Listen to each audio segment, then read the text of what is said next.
অদ্ভুত কাণ্ড, আকাশপথ ছেড়ে জলপথে নামলো বিমান।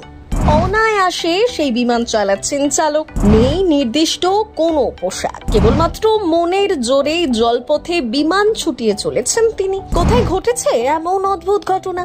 ঠিক কি বা ঘটেছে, চলুন আজকের এই ভিডিওতে বিস্তারিত জেনে নেওয়া যাক। প্রযুক্তির এই যুগে সবকিছুই যেন সম্ভব, এই কথাটা ইতিমধ্যে প্রমাণ করে দেখিয়েছেন অনেকে। এবার সেই পথেই হাঁটলেন বরিশালের বানারীপাড়া উপজেলার বিশারকান্দি ইউনিয়নের চৌমুহনী বাজারের ওয়ার্কশপ মিস্ত্রি গোলাম মোস্তফা। প্রায় 2 বছরের প্রচেষ্টায় অদ্ভুত এক কাণ্ড ঘটিয়ে ফেলেছেন তিনি, যা দেখে অবাক সকলে। ঠিক কি কাণ্ড ঘটিয়েছেন এই ব্যক্তি, চলুন আজকের এই ভিডিওতে আমরা সেই সম্পর্কে বিস্তারিত জেনে নিই। ইঞ্জিনের দক্ষ মেকানিক, তাই তো এলাকায় তিনি পরিচিত মোস্তফা ফিটার বা ফাউন্ডার নামে। বিগত প্রায় 27 বছর ধরে লোহা লক্করের সঙ্গে বন্ধুত্ব তার। প্রকৌশল শাস্ত্রে কোনো একাডেমিক শিক্ষা না থাকলেও ওয়ার্কশপে কাজ করার সুবাদে অভিজ্ঞতার ঝুলিটা বেশ বড়। তাই গতানুগতিক কাজ করতে করতে একটা সময় যখন তিনি হাঁপিয়ে ওঠেন, তখন নিজেই নতুন কিছু তৈরি করার উদ্যোগী হন। এবারেও ঠিক তেমনটাই করে দেখিয়েছেন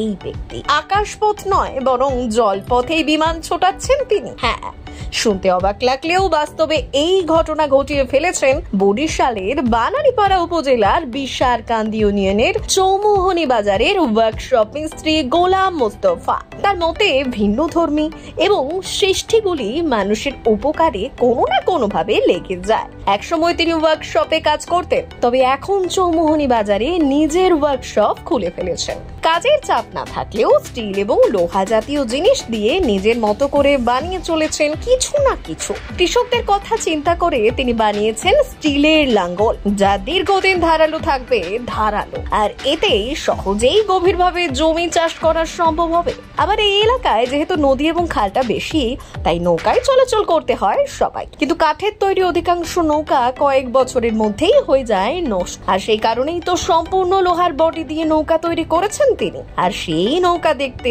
একেবারে বিমানের মতো। ভাবনাটা এসেছিল 2022 সালে। সেই থেকেই নিজের কাজ করতে শুরু করেন গোলাম মোস্তফা। তার মতে বিমানের ভাড়া বেশি হওয়ায় সকলে হয়তো বিমানে চড়তে পারেন না, তাই বিকল্প হিসেবে জলপথে বিমান তৈরির পরিকল্পনা করলেন তিনি। একটু একটু করে প্রায় 2 বছর কাজ করে বিমানের আদলে নৌযানের কাজ শেষ করেছেন। প্রথমে অবশ্য সকলের মনে ছিল অনেক প্রশ্ন, কি বানাচ্ছেন গোলাম মোস্তফা, তা জানতে মরিয়া হয়ে উঠেছিলেন এলাকার মানুষ। তবে শেষমেশ তার তৈরি বিমান দেখে অবাক এলাকাবাসী।